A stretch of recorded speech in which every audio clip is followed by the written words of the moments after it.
विठुराया, तुला माहिती येणार आहे, साधी बाहुली जरी फेकली असती तरी मला किती त्रास झाला असता, पण आता सासूबाईंनी रखुमाई मातेला फेकलंय. मी आता कुठे शोधू तिला, कुठे शोधू?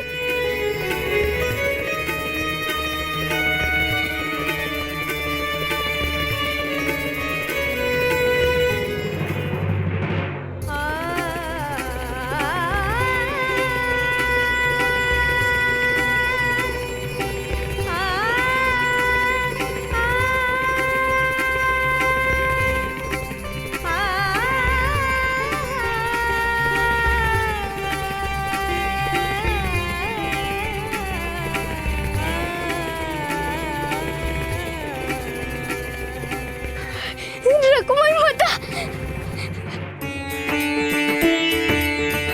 रखुमाई माता,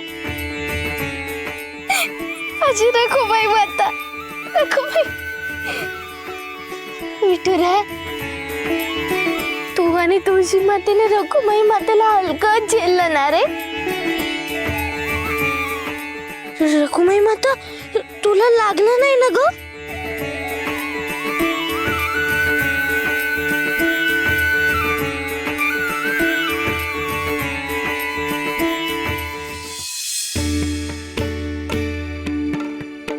असं वाटतंय जणू जणू काही सखू घट्ट पिलगली आहे मला.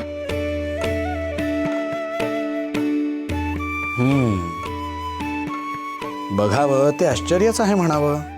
नाही, आधी कसं कोणीतरी सतत तक्रार करायचं की सखूची सगळी काळजी तिच्या सख्यासाठीच, दुसरं कोणी तिला दिसत नाही असं म्हणून कोणीतरी सतत चिडवायचं आम्हाला. म्हणायचं सखूची सगळी माया, भक्ती, प्रेम ही तिच्या सख्यासाठीच राखलेली, आमच्यावर कोण बाबा माया करणार. पण आज साक्षात आदी माया, आदी शक्तींच्या डोळ्यातून झरे वाहतात. नेमकं झालं तरी काय? जसं काही तुम्ही पाहिलंच नाही. माझी सखू माझ्यातच एक रूप आहे, अगदी जवळ. असं निरागस निष्पाप बाळ आहे सखू. हो, पण माझ्यावरची माया दाखवायला तिला संधीच मिळत नाही, त्याला ती तरी काय करेल? माझ्या सकट चराचरात आपलंच चैतन्य तत्व भरून राहिले ना, त्यामुळे आमचं अस्तित्व क्वचितच दिसतं. हे बोल मात्र लटके बर. अहो देवी, तुम्ही आणि मी एकाच चैतन्याची दोन रूप आहोत. पण असो, आदी मायाशी कसला वाद. घ्या, भक्ती सुखाचा हा गोड अनुभव साठवून घ्या मनात. हे तर आहेच हो, पण देवा, मला काळजी आहे ती पुढची. सखू आता मला पण आत घेऊन गेली आहे, हे जर कोणी पाहिलं तर खूप वाद होतील हो, तिला बोलणी खावी लागतील.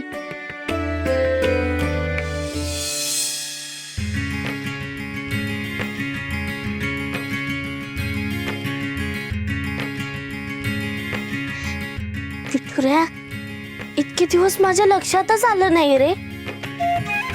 मी जेव्हा कामात असते तेव्हा तुला एकटं एकटं वाटत असेल ना, पण आता तू काळजी करू नकोस हा. तुझ्या चेहऱ्यावर आनंद दिसण्यासाठी तुला चकित करणारे एक भेट आणली मी तुझ्यासाठी.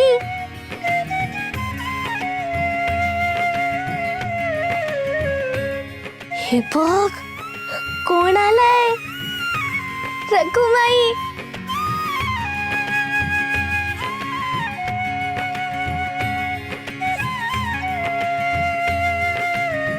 विठुराया, आता तुला एकटं एकटं नाही वाटणार बरं का? रखुमाई माते, तुला पण तुझ्या आऊंपासून दूर नाही राहावं लागणार. थांबा, तुला हळदी कुंकू लावते.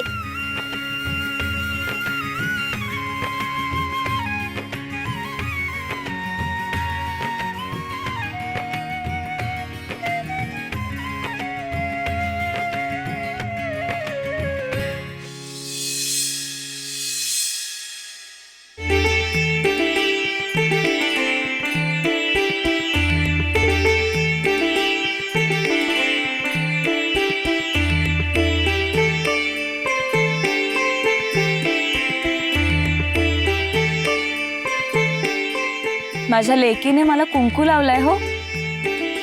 तेव्हा कुंकवावर म्हणजे तुमच्यावर मला विशेष लक्ष ठेवावं लागेल. मी आता तिथे सुद्धा तुमच्या सोबतच असणार आहे. अहो, अशा धमकी दिल्यासारखं काय बोलताय देवी? तुम्ही नाही तसं स्थान त्रैलोक्यात कुठे आहे का? पण सखू बरोबर आता ही महाशक्ती आहे ते एक बरं झालं.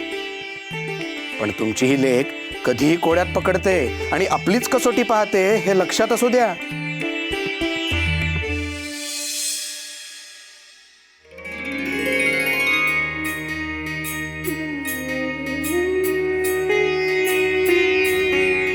विठुराया, तू जसा मलाच दिसतोस, बाकीच्यांसाठी अदृश्य असतोस, तसं रखुमाई मातेला पण अदृश्य कर. फक्त मलाच दिसू दे, बाकी कोणालाही नको. नाहीतर ठाऊके ना काय होईल. लक्षात ठेवा.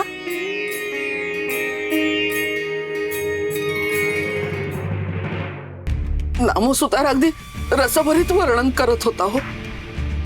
माझे तर हातपाय कापायला लागले. काय म्हणे तर यांनी त्याच्याकडे दिगूसाठी बैलगाडी बनवायला सांगितले. दिगूला छान बैलगाडी हवी आणि यमुनेला भावली. बैलगाडी बघून तर दिगूला अगदी मायेचं भरतच आलं. तसं लहानपणापासनं त्याच्या बाबांविषयी तो हळवाच आहे. पण ती आगाऊ कार्टी सखू त्याच्या मनात भरवते की आपण मामंजींना शोधूया.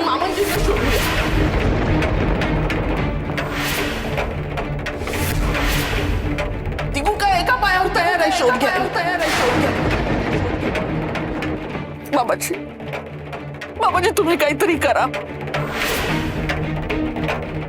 मला दिगू हवाय असं म्हटलं तरी तुम्हाला आवडत नाही. पण तरी सांगते, तुम्ही माझा राग करा, पण मला माझ्या दिगूला गमवायचं नाहीये.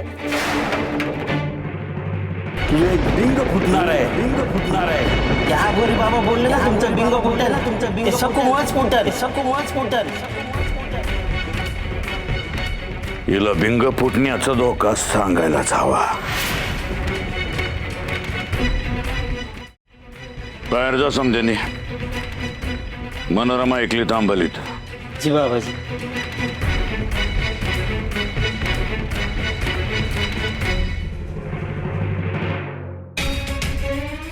मनोरमे, तुझं रडणं भेकणं आता थांबवा ना. आम्ही काय सांगतोय नीट ऐकून घे. म्हणजे बाबाजी जीवाला घोर लागेल असं काही आहे का? गुरुजी ग्रोबांनी तुझ्याबद्दल विशेष काळजी घ्यायला सांगितली मला, आणि तेव्हापासून घोर लागलाय माझ्या जीवाला. पण काय झालंय तरी काय? गुरुजी ग्रोबा म्हणले तुझ्या परमप्रिय शिष्याचं बिंग फुटणार आहे लवकर.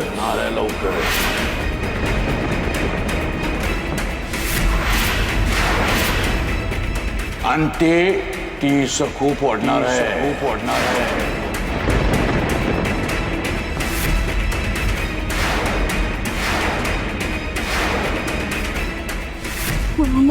माझं बिंग बाबाजी. घाबरू नका, आम्ही आहोत ना. आता काय करायचं बाबाजी? काय नाही, आता जे काय चालू आहे त्यातच निमित्त करून सखूला संपवण्याचा डाव टाकायचा. पुण्यांदा नवी संधी निर्माण करायची.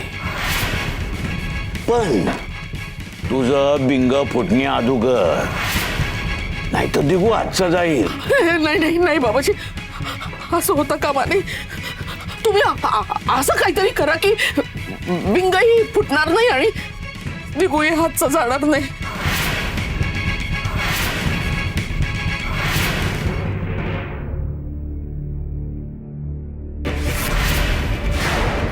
कौटी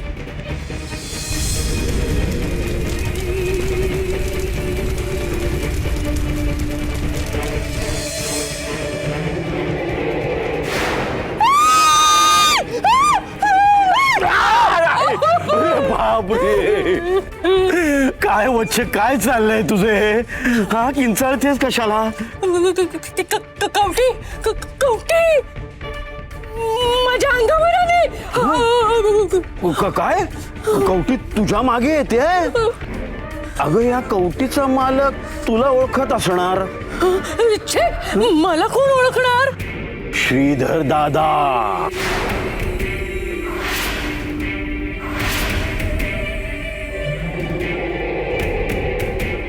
दादाच नसेल ना तो, कारण तो तुझ्या हातचं चवीने खायचा. दादाचा नंतर घातपात झाला असेल. हा, आणि ही कवटी त्याचीच असली तर? हा, अहो काहीतरीच काय बोलताय तुम्ही. पण काय हो, हा? ते भाऊजी असतील का हो? नाही नाही, असं अभद्र बोलवतो तरी कसं यांना. मामांजी विठ्ठल भक्त आहेत, हरी भक्त परायण आहेत, देह त्याग करण्यासारखे बेकट नाहीयेत ते. विठुरायाचं नाव नाही काढायचं तोंडातून.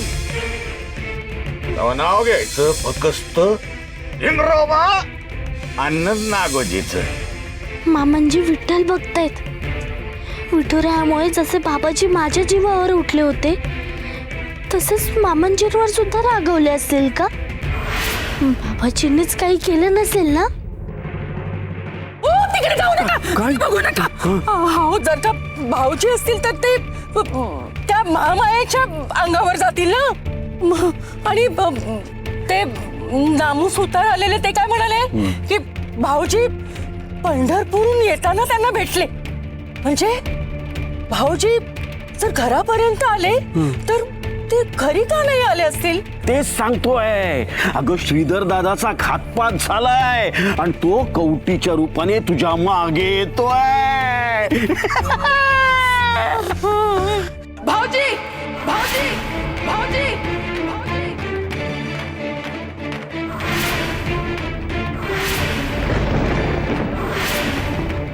जिभेला जर आवर घाला, जिभेला जर आवर घाला.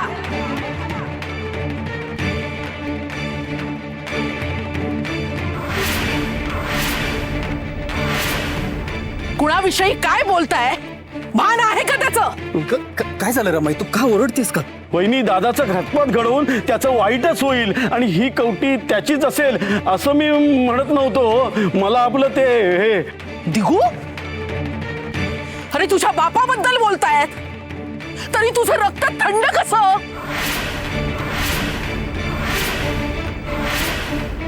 अरे तू त्यांना काहीतरी बोलायला पाहिजेस, तुला राग यायला पाहिजे, तर तू घुम्यासारखा माझ्याकडे बघतोस.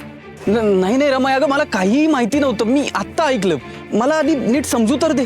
काही नाही, तुझ्या बायकोची सोडून बाकी सगळ्यांची बाजू घेणं तुझ्यासाठी पाप झालंय हे सांग. आणि भाऊजी, तुमच्या निर्ढावलेल्या आणि बेलगाम जिभेला जरा आवर घाला. अहो वडील बंधू हा पितृवत असतो. तुम्ही स्वतःच्या बापाच्या मरणाविषयी चवीने चर्चा करताय. हा चुडा, हे कपाळावरचं कुंकू, हे माझं मंगळसूत्र, या शोभेच्या वस्तू नाहीयेत. ही माझ्या पतीवरची निष्ठा आहे. माझं कुंकू बळकट आहे. हो वहिनी, मी तसं नाही हो, मी सहज बोललो होतो. सहज? 4 ठाव पोटाची खळगी भरते ना, म्हणून तुम्हाला कसली भ्रांत नाहीये. सगळं सहज पदरात पडलं ना, म्हणून अत्यंत बेजबाबदारपणे तुम्ही तुमचं आयुष्य जगताय. काय करता हो तुम्ही? हा, तुमची बायको निदान जगण्यासाठी काहीतरी काम करते, तुम्ही काय करता हो? आपलं इतकं वय झालं तरी अजूनही आपण आपल्या मोठ्या भावाच्या बायकोवर अवलंबून आहोत, याची लाज नाही वाटत तुम्हाला? अरे माझ्या आश्रिता, अरे माझ्या आश्रिता बोलताय. अगं रमाई पुरे, या बोलण्याचा तुला स्वतःलाच किती त्रास होतोय, तुझ्या लक्षात येतंय का? अगं बोलू नाही तर काय करू? माझा सख्खा धीर, हा माझं कुंकू पुसायला निघालाय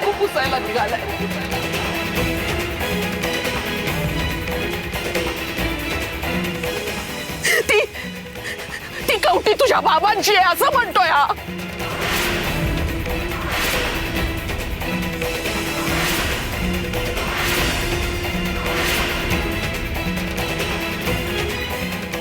काय?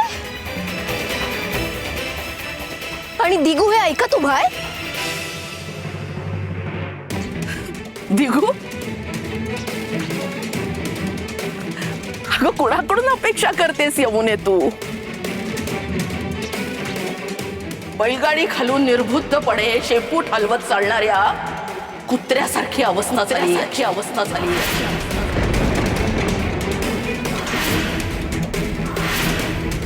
तो काय करणार? तो फक्त बायकोच्या शब्दावर शेपूट हलवणार.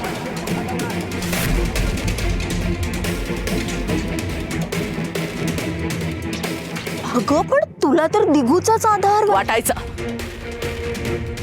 आधी आधार वाटायचा, आता नाही वाटत. आधी वाटायचं माझा मुलगा दिगू माझी सगळी स्वप्न पूर्ण करेल, मला सुखी ठेवेल. पण नाही, भरवशाच्या म्हशीला टोणगा तसं झालंय. बायकोच्या हाताखालचं खेळणं झालंय.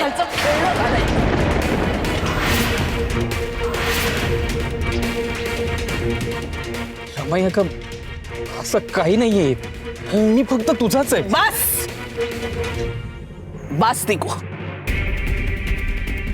उगा शब्दांशी खेळून मला फसवू नकोस.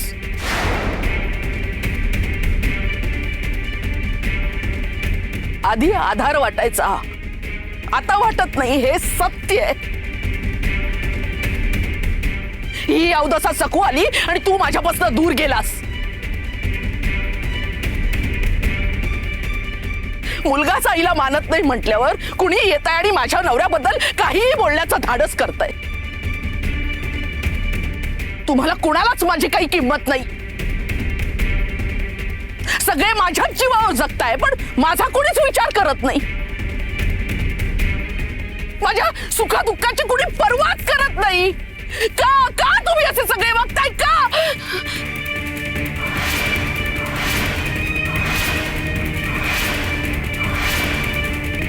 रमाई दूर हो माझ्यापासून. आधीच दूर लोटलायस तुम्हाला, आता कशाला दिखावा करतोस?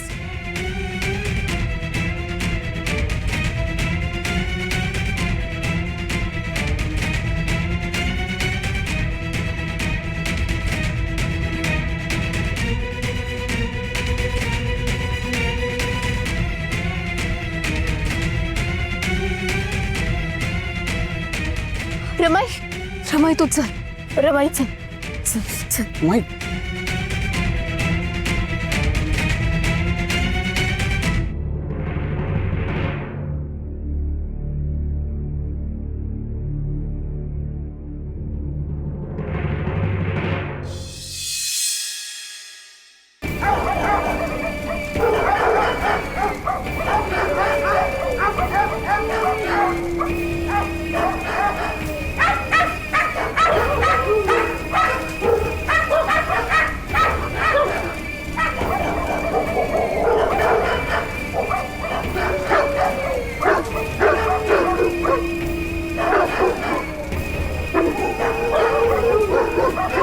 बाबा, सागुती आणली तुमच्यासाठी, खाऊन घ्या.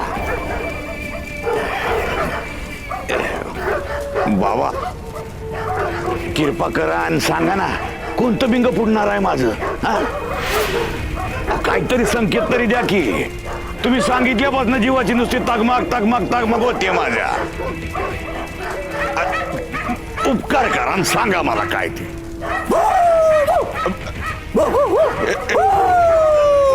ओ बाबा, हे कुत्रेवाणी कसं बाई येत आहे ना, ऐकू येत आहे ना कुत्र्याचं भुरकणं? हा? अरे मूर्खा, कुत्र्याच्या भुंकण्यांचा आवाज येतो का नाही तुला? जा, तुझी सागोती त्या कुत्र्यांना घालून ये. हा? जा. अरे मूर्खा, तू काय मला रस्त्यावरचा बेवारस कुत्रा समजतोस? दुसऱ्याने शिजवलेलं अन्न मी खात नाही. ठावाय तुला. पर बाबा म्या काय म्हणतो,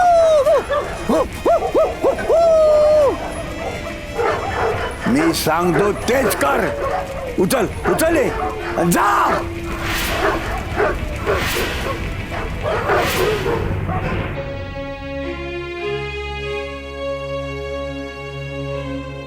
मी ती बैलगाडी चुलीत टाकली. अहो सांगा ना मला, काय झालंय? तुम्ही एवढे दुःखी रडवेळे का बसलात? काय सांगू सुखू, इतक्या वर्षांनी भेटलेले बाबा परत दुरावले का? भेटलेले? हो, त्या बैलगाडीच्या रूपाने जणू काही मला माझे बाबाच परत भेटले होते सुखू.